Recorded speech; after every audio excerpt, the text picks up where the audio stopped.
اعوذ بالله من الشیطان الرجیم. بسم الله الرحمن الرحیم. الحمد لله والصلاة والسلام على رسول الله وعلى آله وأصحابه ومن والاه. اما بعد، السلام علیکم و رحمت الله تعالی و برکاته. خداوند بسیار سپاس میگوییم در مقابل همه نعمتها و منتها و الطاف و عنایتهایش. در رأس همه نعمتها و با ارزشترین نعمتهایش نعمت توفیق هدایت به دین مبین اسلام،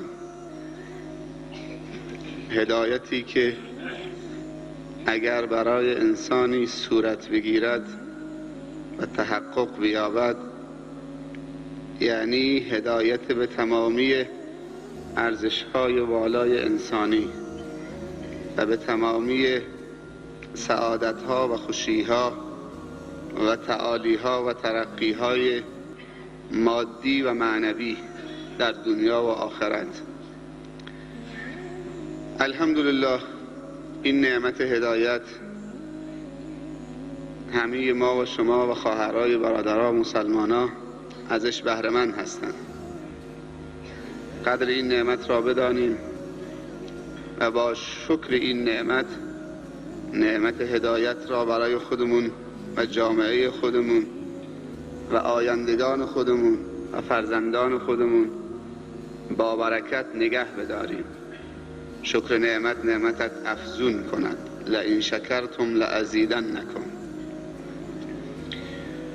طوری عمل نکنیم که خداوند بعد از هدایتمان هدایت را در نتیجه بی‌لیاقتی ما از ما و جامعه ما سلب نمایند و ملت‌های کافر و گمراه را هدایت بدهند و این امانت را به اونها تحویل بدهند. سنت‌های خداوندی در بندگانش متنوع و متفاوت و همیشه بوده و هست. پس باید از خود لیاقت نشان بدهیم تا همیشه نظر خدا را جلب خود و جامعه خود بسازیم.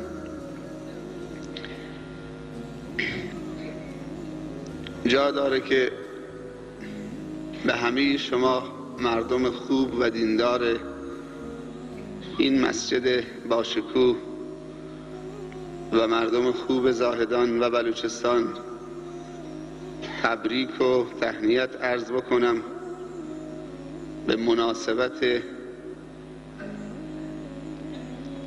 ماه مبارک رمضان که ما در خاتمه این ماه با ارزش قرار داریم. تبریک برای رسیدن به ماه رمضان دیگه تمام شده، چون به ماه مبارک رمضان رسیدیم. تبریک برای بهره برداری از ماه مبارک رمضان. خیلی ها به ماه مبارک رمضان میرسند اما از برکت ماه مبارک رمضان محروم میمانند. پس تبریک واقعی نه برای کسی که رمضان را ملاقات کرده، تبریک واقعی برای کسی که از رمضان استفاده برده، از رمضان بهره برداری معنوی کرده، از رمضان اجر و پاداش اخروی را توشه کرده، اکرام و احترام و احسان در حق رمضان و در حق خود کرده، در این ماه بندگی خدا را کرده، در این راه خدمت به خلق خدا نموده.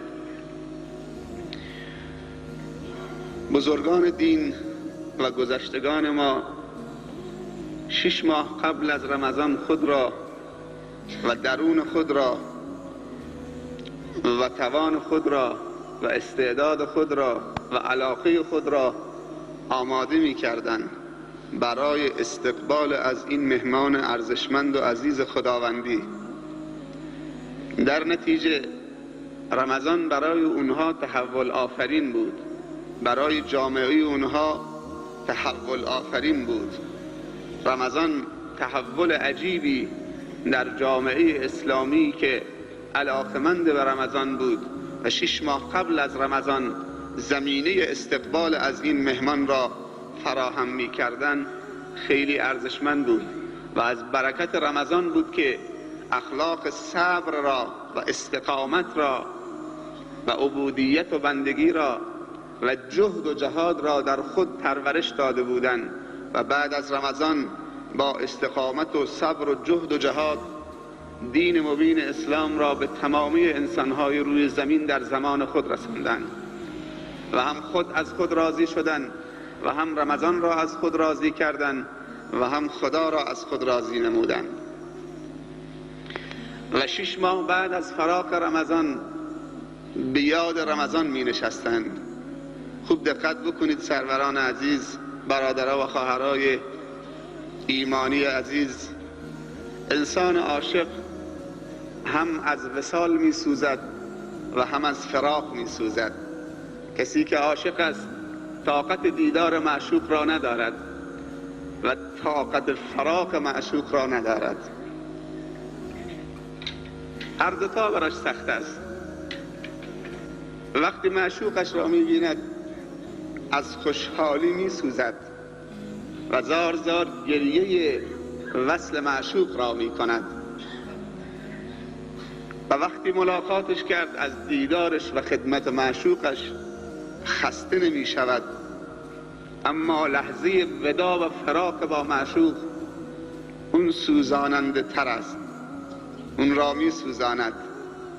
بزرگان دین و اونهایی که واقعا دیندار بودند و بر مبنای شناخت دین را پذیرفته بودند، وقتی که از رمضان جدا می شدند یا رمضان با اونها ودا می کرد احساس می کردند که یتیم شدند و پدری دلسوز از دست دادند. امروز این اصطلاح است که اگر کسی پدرش فوت کرد و اون صغیر بود، به حد بلوغ نرسیده بود، اون یتیم است.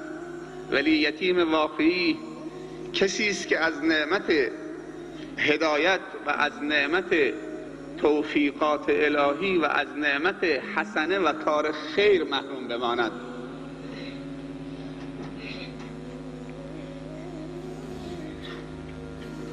برادرای بزرگوار، ماه مبارک رمضان ماه برکت است. وقتی که رمضان فرا می رسد به همدیگه می گوییم ماه مبارک رمضان بر شما مبارک باد. ماه مبارک رمضان، رمضان ماهی است مبارک، انواع برکت ها در اون نهفته است. اما ماه مبارک رمضان برای چه کسی مبارک است؟ ماه مبارک رمضان چون نماز، چون مسجد، چون قرآن، چون زکات، چون حج، چون پدر و مادر، چون فرزند، چون تمامی امکاناتی که در اختیار انسان است، یا انسان را روسفید می کند و بلند می کند یا انسان را روسیاه می کند و به زمین می زند. خیلی عجیب است.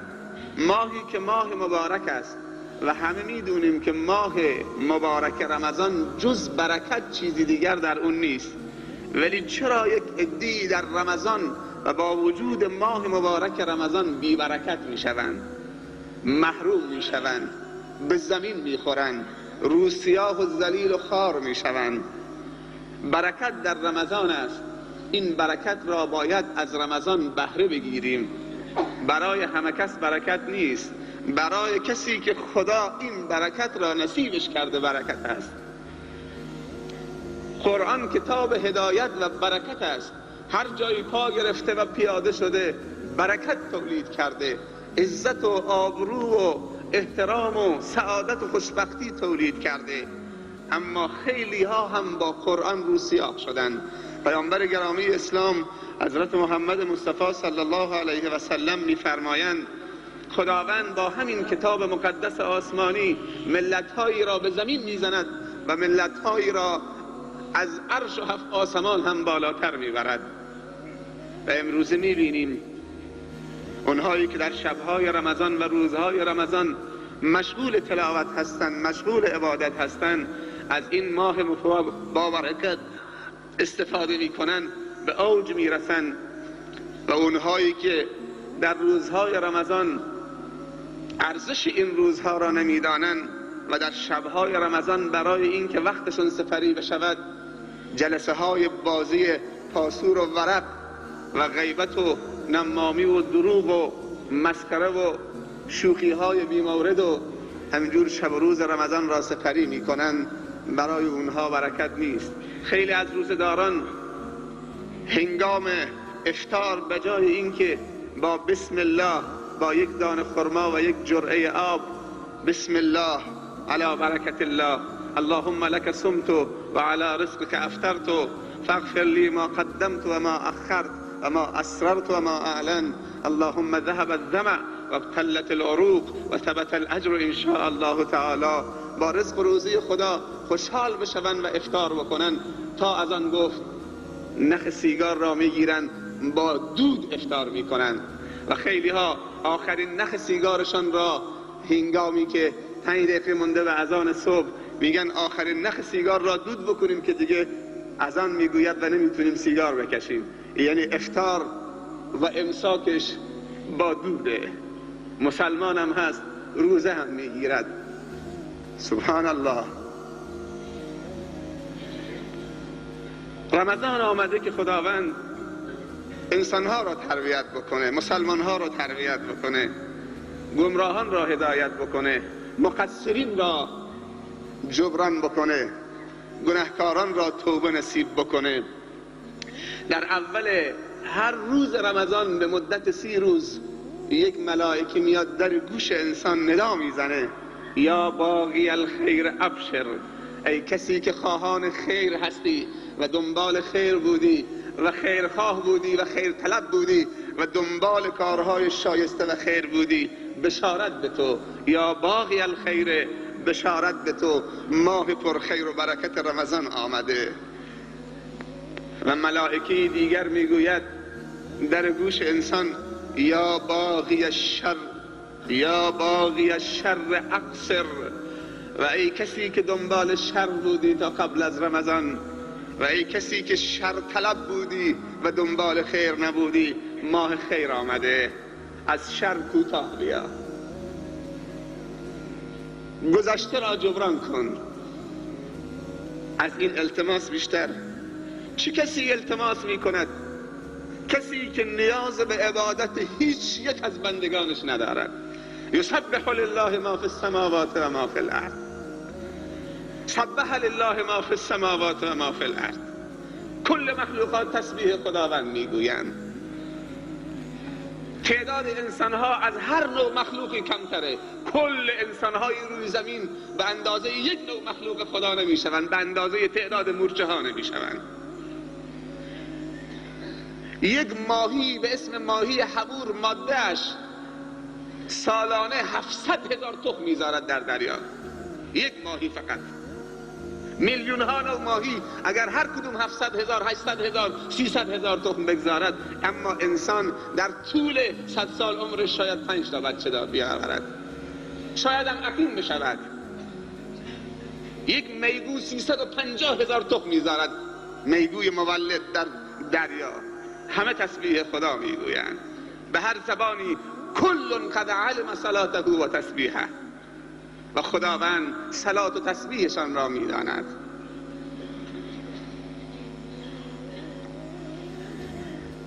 ما نیاز به رمضان داریم، ما نیاز به نماز داریم، ما نیاز به حج داریم، ما نیاز به قرآن داریم، ما نیاز به همدیگر داریم.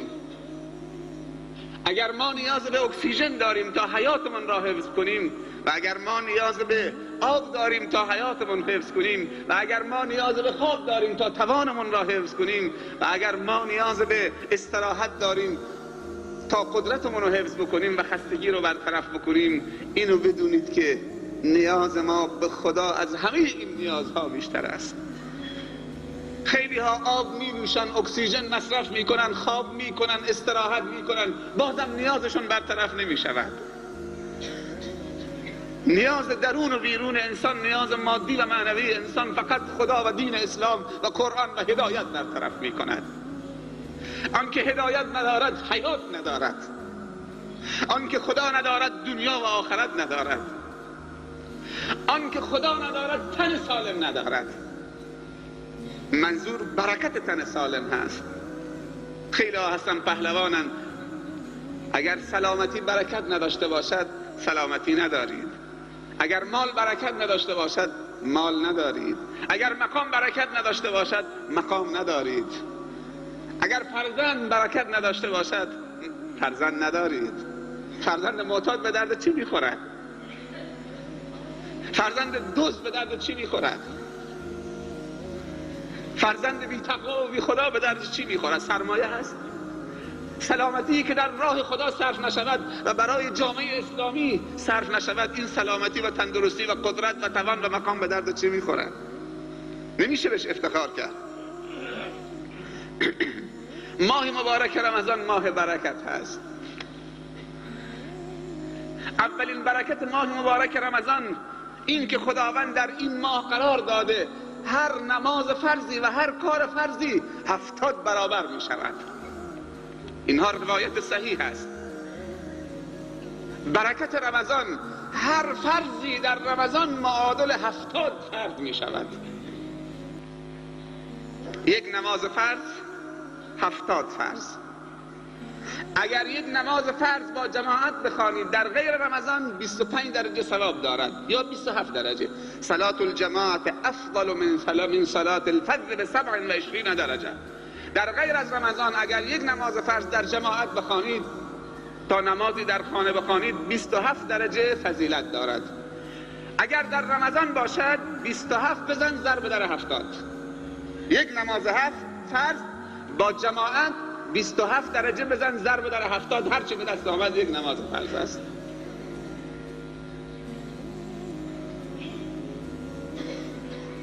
از این دیگه فرصت بهتر. اگر کسی در رمضان 30 روز 150 نماز فرض است در جماعت بخواند 150 27 ضرب در 70 دنیایی است. بعد میگیم خدا به ما ظلم کرده. باور بکنید اونقدر حسنات هم ریخته کسی نیست که جمع بکنه. گناهی که وجود نداره دنبالش میگردیم که پیداش بکنیم جمعش بکنیم. گناهی که یک میشه همون دنبالشیم. 1000 تا گناه انجام میدیم که 1000 تا بشه. حسنه ای که یکش میلیون میشه حاضر نیستیم جمع بکنیم. بعد وقتی میمیریم وصیت میکنیم ختم ما را بکنید، ملا سر قبر ما بذارید، خیرات ما بکنید. کس نخارد پشت من جز ناخن انگشت من. 20 رکعت نماز وتر، سنت های قبلی و بعدیه، سنت دوها، صدقه های نفل. سنت ثواب فرض دارد و عزیزترین چیز نزد خداوند فرائضشه. در رمضان همه سنت ها را می توانید تبدیل به فرض بکنید و عزیزترین باشید. صدقه. از رسول خدا صلی الله علیه و سلم سوال شد ای الصدقه افضل؟ قال صدقه فی رمضان. کدوم صدقه افضل تره؟ گفتن صدقه در رمضان. صدقه نفل و صدقه واجب. زکات. صدقه واجب و نفل هر کدوم 1 تومن 700 تومن خدا معامله کرده. 1 تومن 700 تومن. اگر زکات باشه که فرضه و 70 برابر میشه، 70 بزن ضرب در 700. 1 تومن 70 ضرب در 700 هرچی آمد خدا میده. ما نقص مال من صدقه. هیچ مالی از صدقه دادن ناقص نشده. نترسید، طرف شما خداست.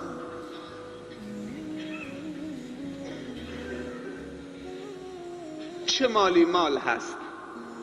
المال ما نفع مالی مال انسان هست که نفع برساند. خوب دقت بکنید چه مالی مال هست. المال ما نفع، مالی مال هست و می شود به اون افتخار کرد که نفع برساند. مالی که نفع نداشته باشد مال نیست، نمیشه بهش افتخار کرد. یک روزی فقرای صحابه آمدن، اهل صفه مهاجرین آمدن خدمت رسول اکرم صلی الله علیه و سلم، عرض کردن یا رسول الله ذهب اهل الدثور بالاجور، اونهایی که سرمایه‌دار بودن هرچی ثواب بود جمع کردند و رفتن برنده شدن، ما فقرا چیزی نداریم ببخشیم. تاجر بودن زکات مال دادن، تاجر بودن حج رفتن، تاجر بودن مسجد درست کردن، تاجر بودن حوزه رو انفاق میکردن، طلاب و نفقه میدادن، تاجر بودن بیمارستان درست کردن، تاجر بودن و تا آخر. ما چی داریم که ببخشیم؟ هرچی ثواب گرفتن تجار بودن و رفتن، ما فقرا چی داریم که انفاق بکنیم؟ حضرت عثمان ذوالنورین جیش الاسره رو به تنهایی تجهیز میکند. حضرت ابوبکر صدیق بردگان را میخرد و آزاد میکند، از جمله مؤذن رسول الله صلی الله علیه و سلم.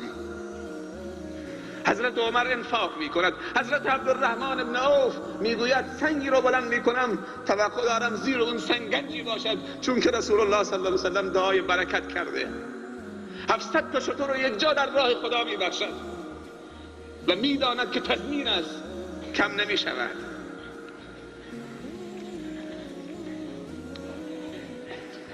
هیچ مالی از صدقه دادن کم نشده و مالی مال انسان است که نفع برساند. ارکان اسلام 5 تاست. نماز، شهادتین، نماز، روزه.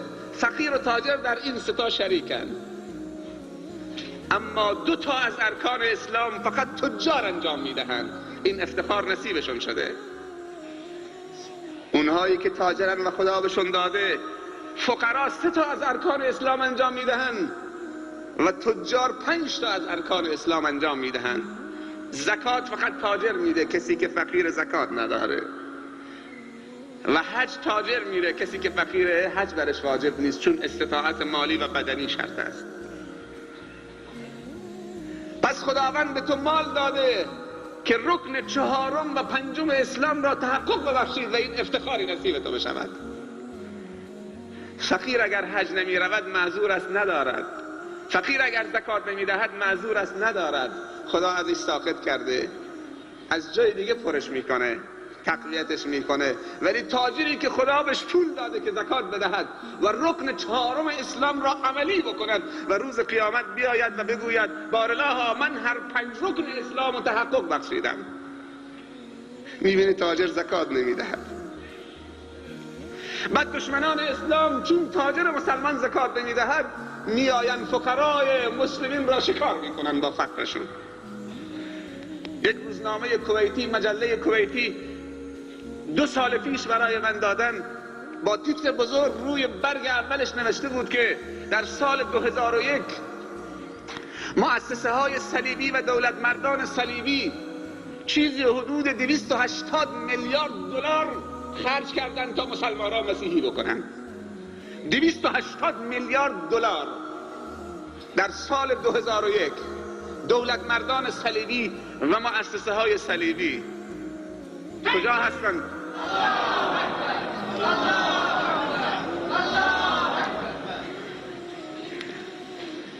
کجا هستند تجار مسلمان؟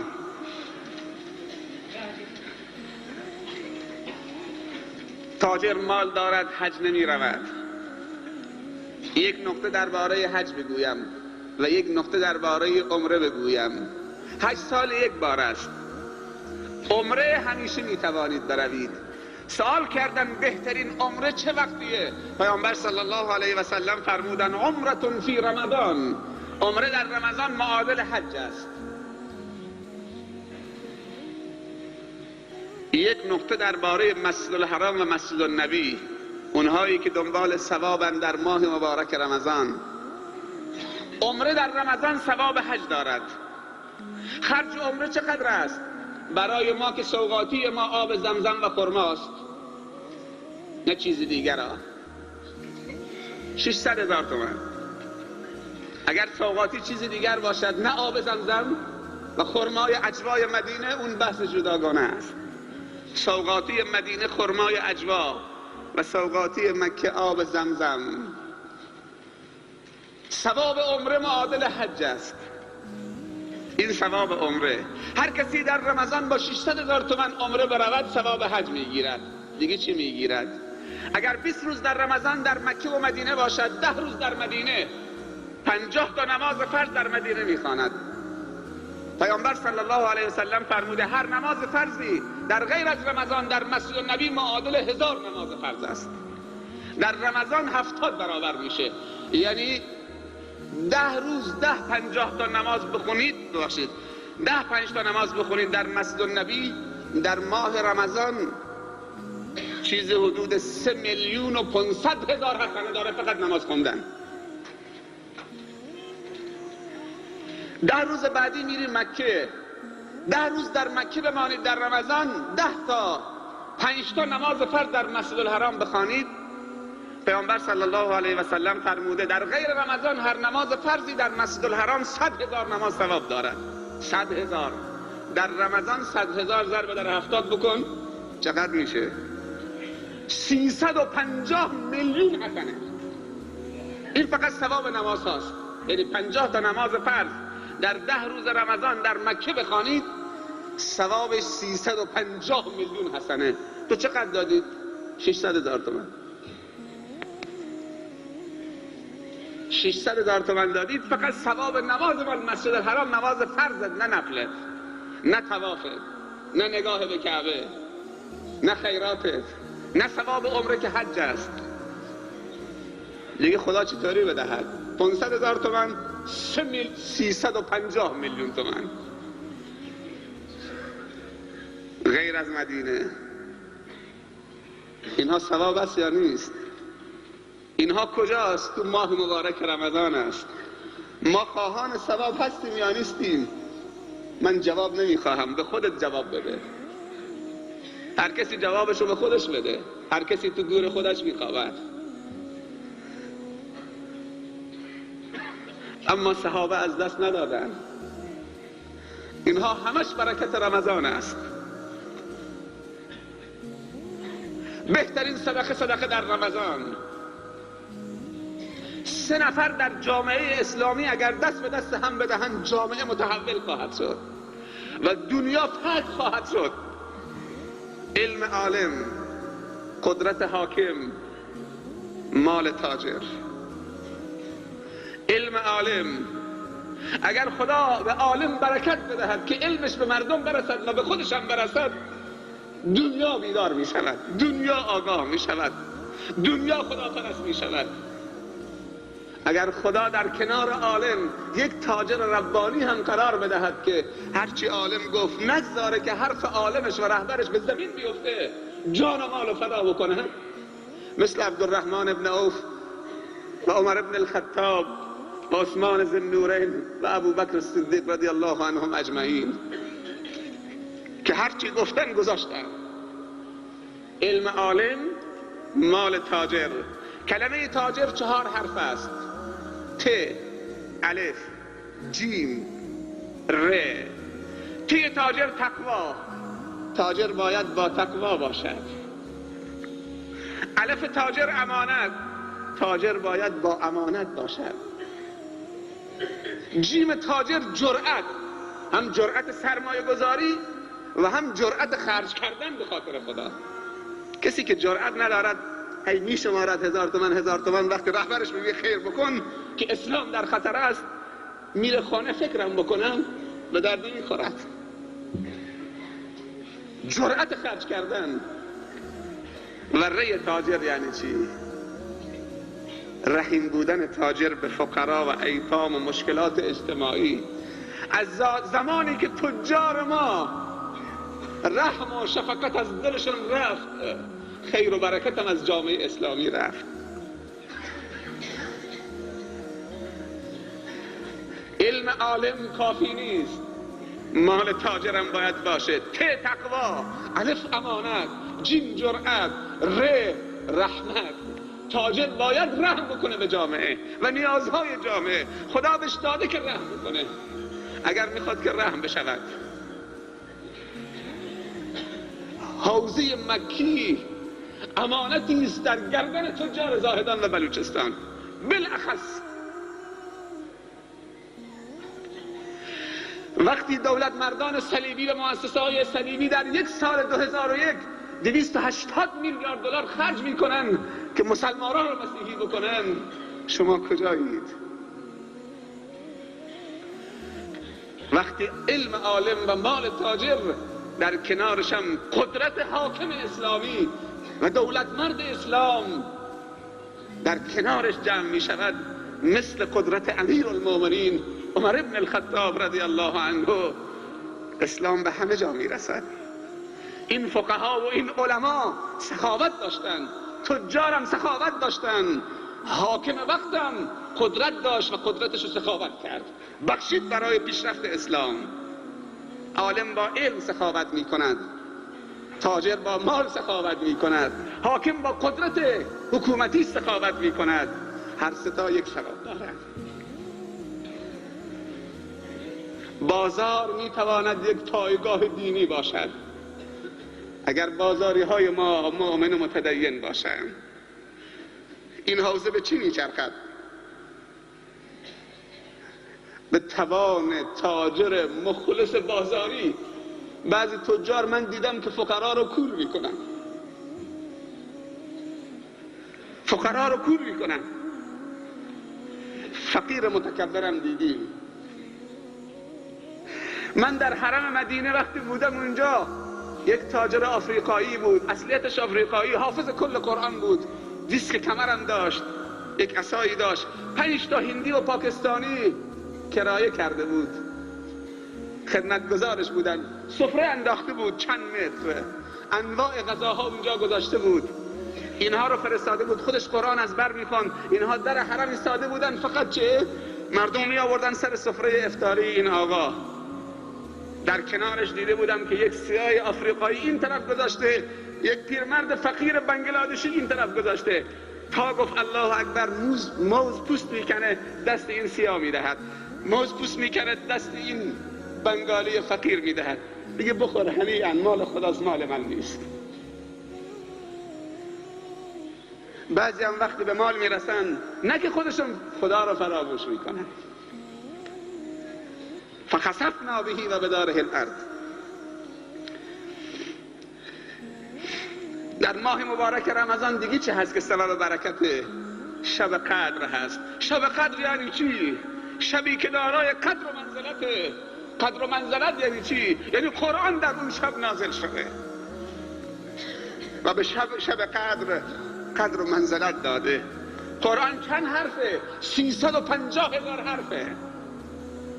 پیامبر اسلام صلی الله علیه و سلم فرمودند هر مسلمانی یک حرف از قرآن بخواند 10 تا حسنه دارد. من نمیگویم الف لام میم یک حرف است، بلکه الف یک حرف و لام یک حرف و میم یک حرف. هر کسی 3 حرف بخواند 30 حسنه. 350,000 حرف.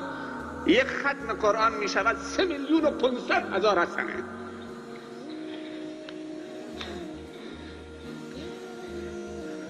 خودت قرآن بلدی که ختم بکنید؟ بلد نیستی. پدرم منو مکتب نفرستاد. مقصر تو بودی یا پدر بود؟ الله عالم، خدا بیامرزدش. می توانی قرآن گوش بدهید، بیا تو ختم تراویح شرکت بکن. فرقی نداره چه بخوانی چه گوش بدهید. یک ختم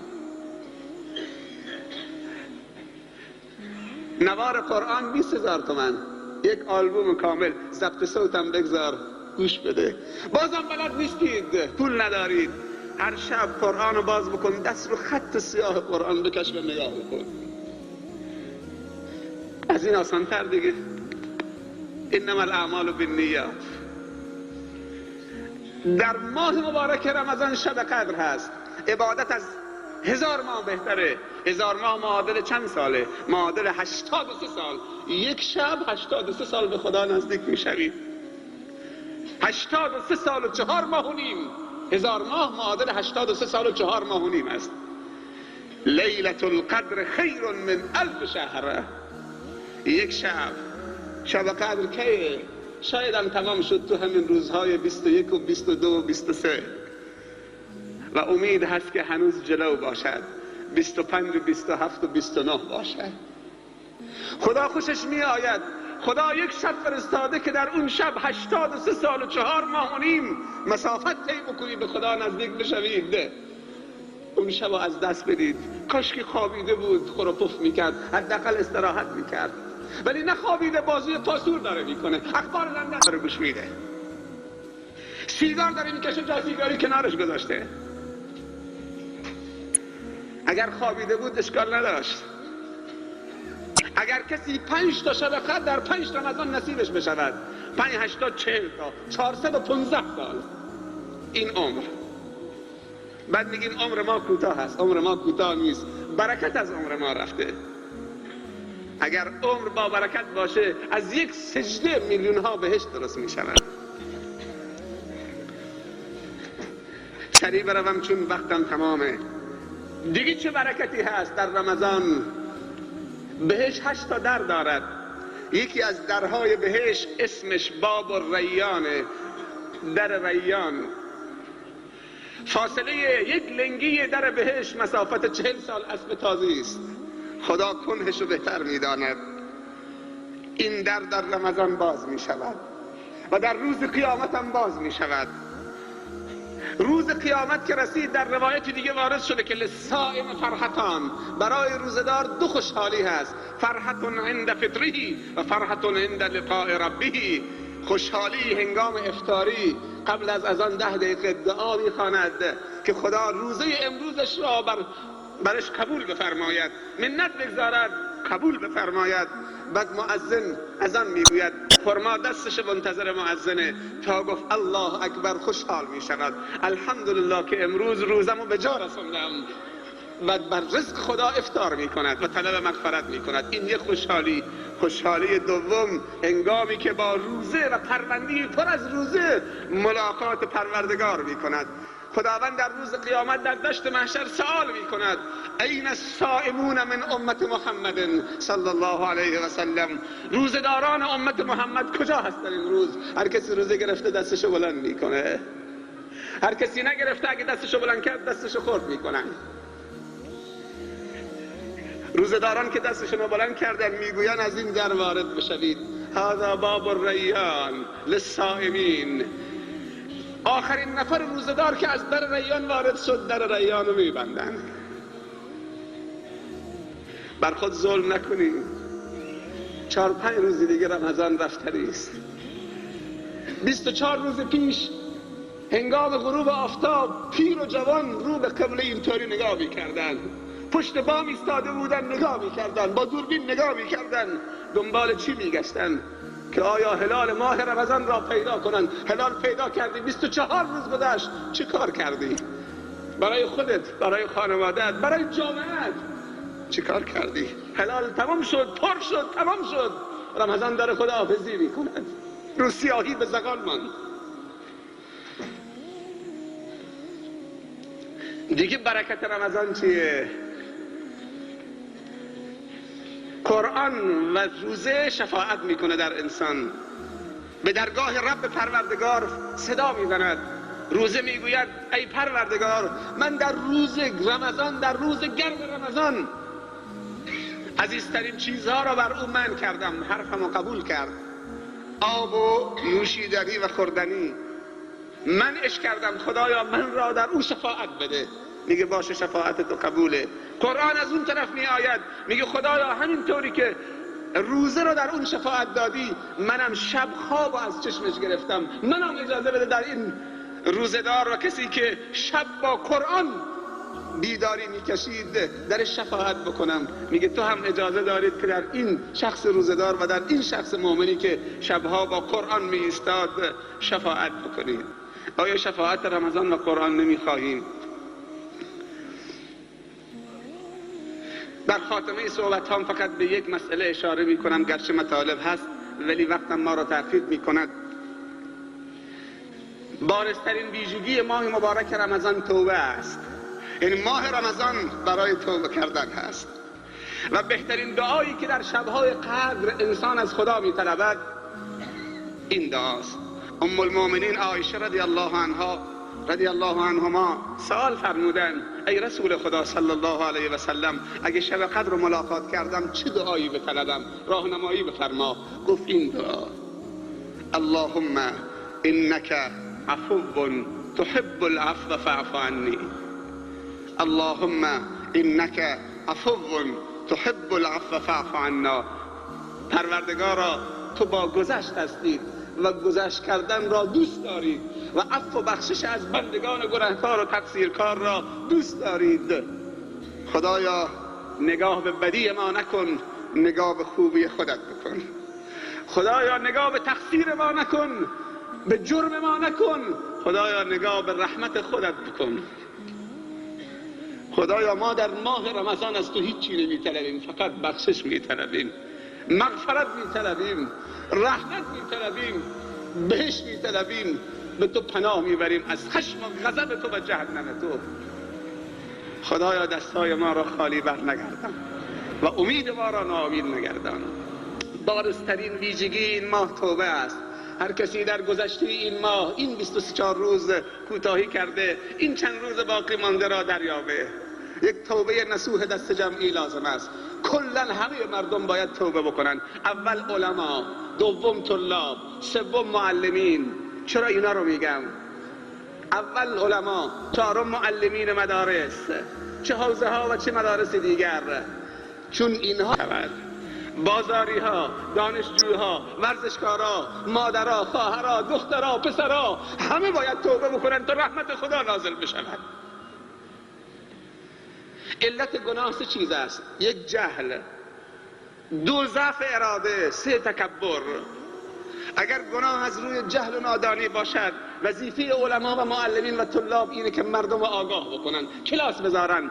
خیلی از مردم گناه میکنن نمیدونن که این گناهه. وقتی بهش تذکر میدی میگه خدا ببخشه، کاش که 4 ماه زودتر میگفتی. خدا ببخشه، ما نفهمیدیم، کسی هم به ما نگفت، معذوریم. خدا از تقصیر ما بگذره، دیگه انجام نمیدهیم. وظیفه علما رو سنگین میکنه. خیلی از مردم امروز میگوین ما نمیدونستیم این گناه، آلوده شدیم. طلاب کجا هستن؟ علما کجا هستن؟ کافیه رو کرسی نشستن دردی رو دوا نمیکنه. مسلمان ها رو از ما میگیرن. زمانی که علما به مدارس چسبیدن و به منابر چسبیدن و حرکت نکردن برن در روستاها و در اطراف و در مناطق خودشون عرضه بکنن، علمشون رو به مردم برسانن، دشمنان اسلام عزیزترین سرمایه ها رو از ما گرفت. جوانای ما همه آلوده شدن. با نشستن کاری، در حرکت برکت است، در قبول زحمت رحمت است، در هجرت نصرت است. اگر علت گناه ضعف اراده باشد، خیلی مسلمان ها گناه میکنن، میدونن که گناه، اما نفسشون ضعیف است. اینا باید چیکار کرد؟ اینها باید دوستای خوب داشته باشن که هر وقتی ضعیف شدن تنها نباشن، کمکشون بکنیم. هر کسی ضعف اراده دارد و گناه میکند و گریه میکند، یک دوست خوبی برای خودش انتخاب بکند و بگوید من ضعیفم، من ناتوانم، من گناهکارم، مواظب من باش که من اشتباه نکنم، من به خطا نرم. اگر ایمانتون رو دوست دارید. اما علت سوم و آخرین علت تکبر. خیلی از انسانها گناه از روی تکبر میکنن. خدا نکند که گناه من و تو از روی تکبر باشد. گناه ابلیس از روی تکبر بود. گناه بابا آدم و ماما حوا از روی ضعف اراده و جهل بود. بعد گفتن ربنا ظلمنا انفسنا و ان لم تغفر لنا و ترحمنا لنکونن من الخاسرین. اما ابلیس گفت رب بما اغویتنی، خدایا تو منو گمراه کردید. اون یکی توبه نکرد، این یکی توبه کرد، چون که از روی تکبر بود. یک داستان تکان دهنده در یک مجله منار الایمان عربی که از دوستان در استان فارس به من داد خیلی تکان دهنده است. من خوندم، ملخصش اینه: در شهر بزرگ اسکندریه مصر، کشور مصر، ولی وقت تمام شده، ولی این مختصر 2 دقیقه بیشتر نمیگیره، معذرت میخوام. در شهر سالمند قصه‌ای را روایت میکنه میگوید این همین چند ماه سوار بودم، مسافرات تکمیل شد در ایستگاه، صدا زدن حرکت، میخوایم حرکت بکنیم، مسافرات سوار بشن. جای یک نفر دو نفر خالی بود، صندلی جلو من. شاگرد به این طرف نگاه میکرد تا اینکه در همین اثنا یک دختر جوان مصری مسلمان با لباسی خیلی زننده و بریخته و نیمه لخت با هیئتی خیلی زشت و قبیح، مسلمان و مسلمان زاده بود، کشور مصر، آمد وارد شد. یک کیفی هم بر کتفش بود. وقتی وارد شد موت و بدن من سیخ شد و کل مسافرین همه مات و مبهوت شدن. حیرت آور بود. آمد برعکس جلو من رو همون صندلی خالی نشست. بگم 4 کلمه نصیحتش بکنم یا نمیخواد؟ من چه کار دارم؟ ولی وجدانم قبول نکرد. گفتم این نوه منه، این دختر منه، این دختر مسلمانه، این ناموس اسلامه، من وظیفه دارم، وجدانم معذره، باید بگم. یک واشکی بهش گفتم که دخترم بهتر نبود خودتو میپوشوندی، سنگین تر نبود؟ میگه از روی دلسوزی من جای پدر بزرگش بودم، به مجردی که همین کلامو گفتم از روی صندلی بلند شد. من فکر کردم میخواد تشکر بکنه، بلند شد هر چی حرف زشت در دنیا هست به من پیرمرد با صدای بلند زد، هم آبروی خودش و هم منو نابود کرد. گفتم استغفر الله، لا حول ولا قوة الا بالله. با چه چیزی مواجه شدم؟ بعد نشست رو صندلی، یک نیم ساعت نشست، اتوبوس رفت، دوباره بلند شد. گفتم حتما داره فکر میکنه که اشتباه کرده، میخواد معذرت خواهی بکنه. دوباره بلند شد با یک تکبر و غروری کیفشو در آورد، در کیف باز کرد، یک تلفن همراه داخل کیفش بود. گفت پیرمرد خرفتی، تو که میگی خدا و جهنم و آخرت، این تلفن منو بگیر، به اون خدا زنگ بزن تا غرفه‌ای و اتاقی در جهنمش برای من رزرو بکنه. گفتم لا حول ولا قوة الا بالله، انا لله استغفر الله. خدایا من با چی مواجهم؟ بعد میگه دختر نشست، تلفنشو گذاشت و نشست، سرش گذاشت روی صندلی جلوی، سر بلند نکرد، ماشین رفت تا رسید به مقصد. بعد میگه شاگرد گفت اینجا آخرین ایستگاه، پیاده بشید. رسیدیم. بعد میگه همه پیاده شدن، ما چند نفر نشسته بودیم. سرت بلند کن. جواب نمیده. خانم به مقصد رسیدیم، مسافرها پیاده شدن، تو فقط موندی. گفت جواب نمیده. میگه دست زد به بدن این دختر جوان، افتاد تو راهرو. نگاه کردن که نفس خالی کرده.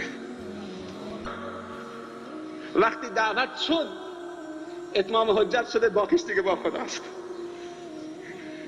همون جایی که گفت غرفه‌ای در جهنم برای من رزرو بکنه، همونجا خدا قبض. بزرگوار، برادرای بزرگوار، جوانای عزیز، پدرها مادرها، اگر گناه میکنید، خصلت انسان از روی تکبر گناه نکنید. اگر گناه میکنید توبه بکنید. گناه کردن مهم نیست، توبه کردن مهم است. معذرت میخوام بابت این چند دقیقه که طولانی شد از جناب استاد و رهبر بزرگمون حضرت مولانا حفظه الله و دیگر نمازگزاران عزیز، خصوصا اونایی که در خیابانن. به همه شما خداوند جزای خیر عنایت بفرماید. طاعات و عبادت و روزه و صیام و تلاوت و تراویح و تسابیحتون به درگاه خودش قبول بفرماید. در هر کاری خاتمه به خیر بشویم و حسن الخاتمه نصیب ما و شما و تمامی خواهر و برادر مسلمان بشود. و آخر دعوانا ان الحمد لله رب العالمین.